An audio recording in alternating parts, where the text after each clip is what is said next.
Good morning and welcome to Murder Mystery Monday. Today we're going to be talking about a lady named Dorothea Helen Gray.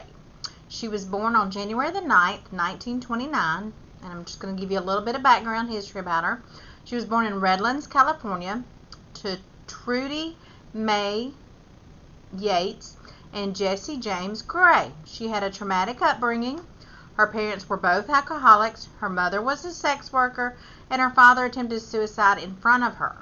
Her father died of tuberculosis in 1937, and when she was 8 and her mother died in a car accident the following year, she was sent to an orphanage where she was sexually abused, of course. In 1945, she married for the first time at the age of 16, and that was very common back then. During that time frame, people married young. She married a soldier named Fred McFowle, who had just returned from the Pacific Theater of World War II. Now, Gray had 2 daughters between 1946 and 1948, but she sent one to live with relatives in Sacramento and placed the other child for adoption.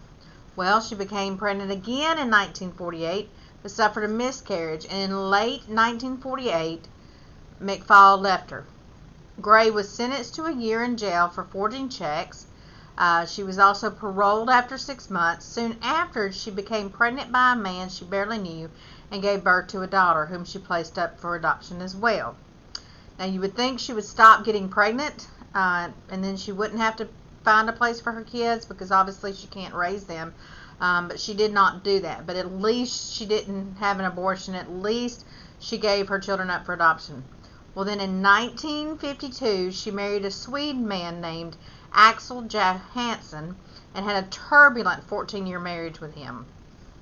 In the 1960s, Gray was arrested for owning and managing a brothel and was sentenced to 90 days in the Sacramento County Jail. After her release, she was arrested again, this time for vagrancy, and sentenced to another 90 days in jail. Now, following that, Gray began a criminal career, y'all, that over time became very much more serious. She found work as a nurse's aide, caring for disabled and elderly people in private homes. And in a short time, she started to manage boarding houses. Well, Gray divorced Johansson in 1966, married Roberto Puente, a man 19 years her senior, in Mexico City. The marriage lasted 2 years, and shortly after it ended, Dorothy Puente took over the 3-story, 16-bedroom care home, and it was at 2100 F Street in Sacramento. She would later rent an upstairs apartment at 1426 F Street. Well, she got married for the 4th time in 1976 to Pedro Montalvo, who was a violent alcoholic. This marriage lasted only a few months. And by now you can see she has a timeline of very traumatic living, also circulating that same situation of marrying people who were alcoholics.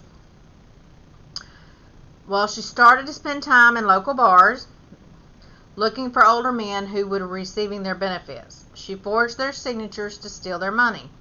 She was caught and charged with 34 counts of treasury fraud, for which she received probation. Now, she then had the reputation of the F Street boarding house. It was a lot of mixed different people, men, women, all different races.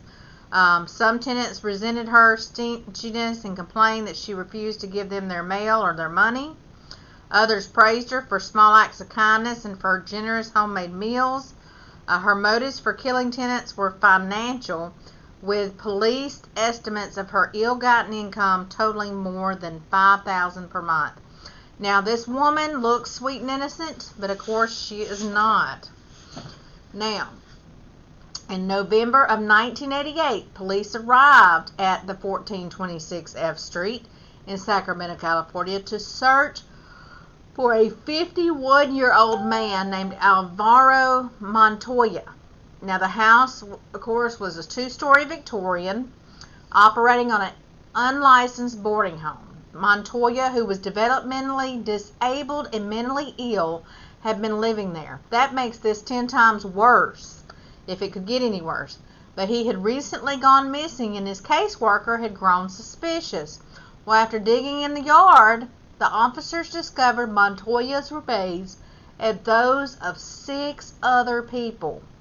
So investigators came to believe that the owner and operator of the rooming house had poisoned the elderly and disabled tenants and cashed their government benefit checks.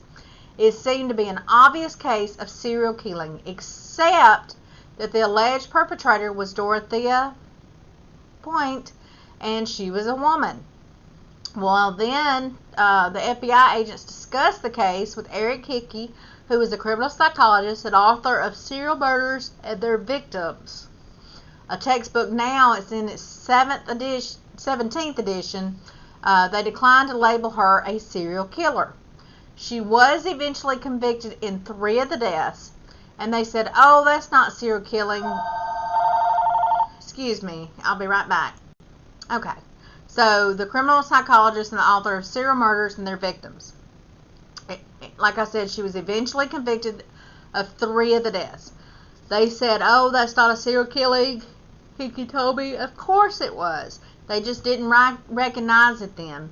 Women back then were not considered to be predators that way. But female serial killers are more rare, more rare than their male counterparts, but they aren't non-existent.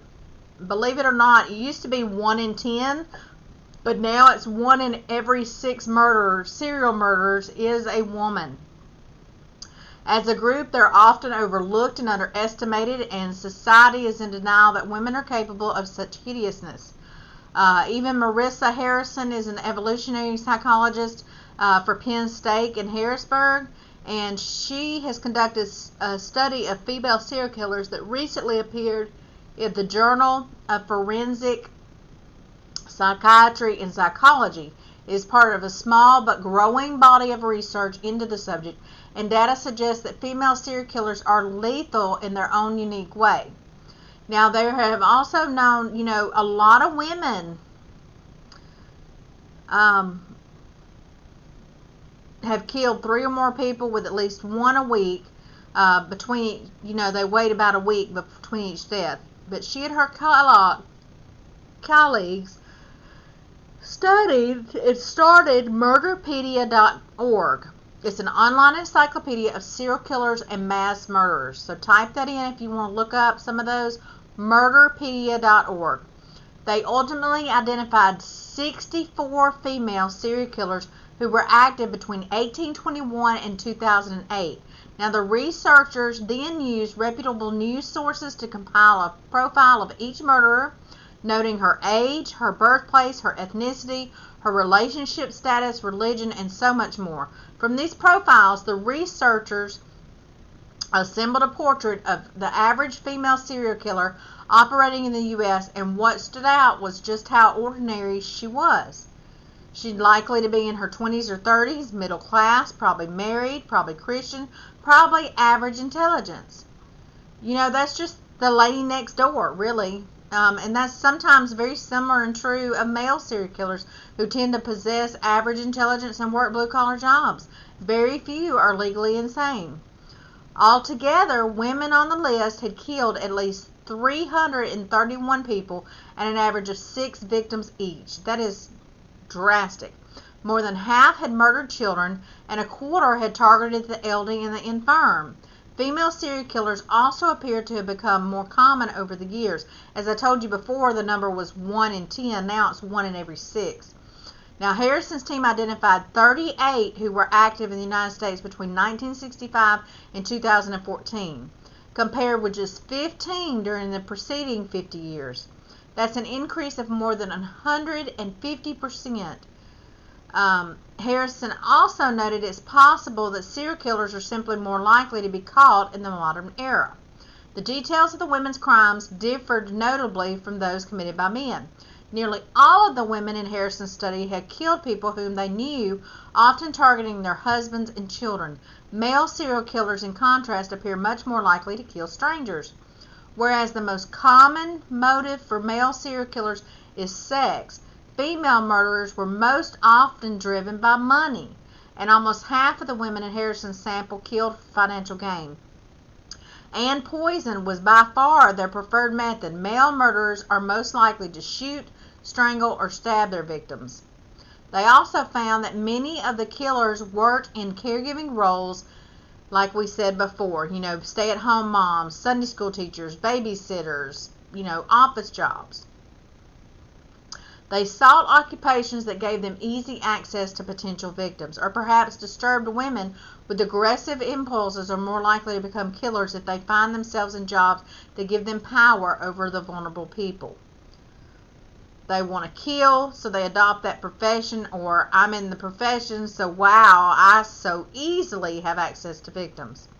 One reason the female serial killers garner so little attention may be that their modus operandi, targeting relatives, elderly or ill, and are used relatively inconspicuous weapons. They're the quiet killers, so to speak.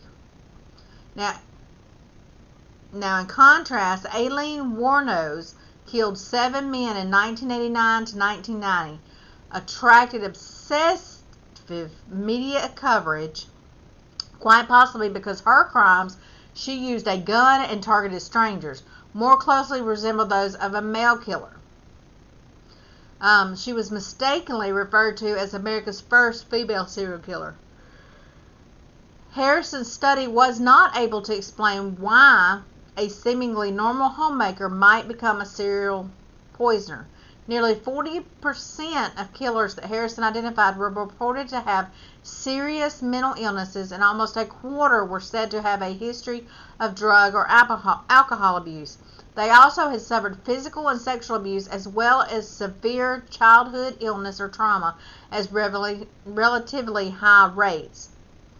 Now, many male murderers sometimes have also experienced abuse or trauma, but plenty of women have similar histories, and very few become murderers. So, and especially not serial murderers. So they approached their paper with the hope that they could come up with some kind of predictive criteria, but they're not even sure that they're there yet. Harrison does plan to continue her line of research, and she's currently working on more detailed comparison of female serial killers which age match male murderers, but she admits that it can take a mental toll. And she also said that she was telling her friends she seriously needed to go look at Flowers and Puppies.